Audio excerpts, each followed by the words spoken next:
So, when couples come to you with these kind of issues and all that, how is it mostly? How do they deal with each other and how do you counsel them? Okay, when the patient comes for the basic checkup in an OPD room, the important thing is at what stage of life they are. See, sometimes they may be a newly married couple around 12 months or around 8 months.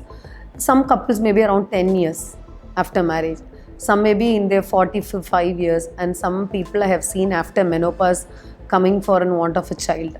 So, But it's possible. yeah, it is possible. Oh my God, I think So, that's a even huge after menopause, you can have a child.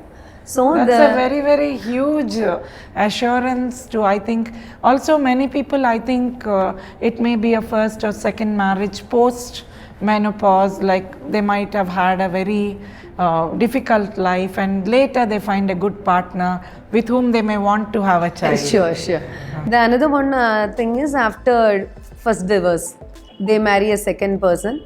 As you told, they would have had 2 child, but they would have undergone a sterilization. Now they, as you told, with the newer person, they want to have a child. So those are the conditions where people walk into the OPD.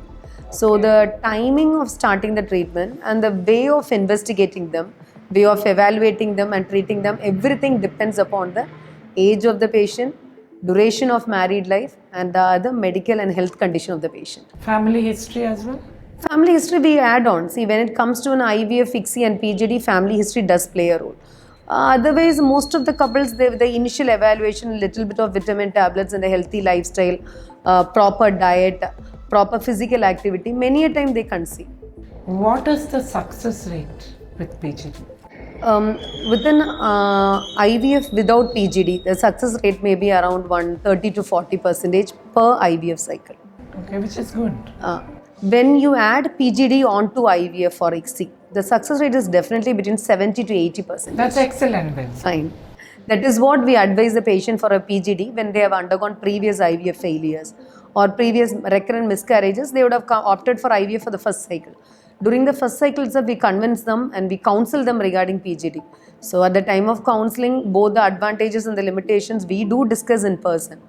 So once if the patient understands and if they opt for a PGD, definitely their success rate will add on to the IVF success rate. Okay. The work scenario these days is full of pressure.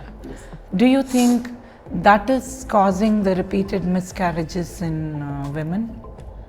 It is not about repeated miscarriages. The newer lifestyle, the diet habit, late marriages, the work pressure, the sleep alteration, the sleep pattern. Another one thing is the decrease in the physical activity, obesity. These all leads to delayed pregnancies actually.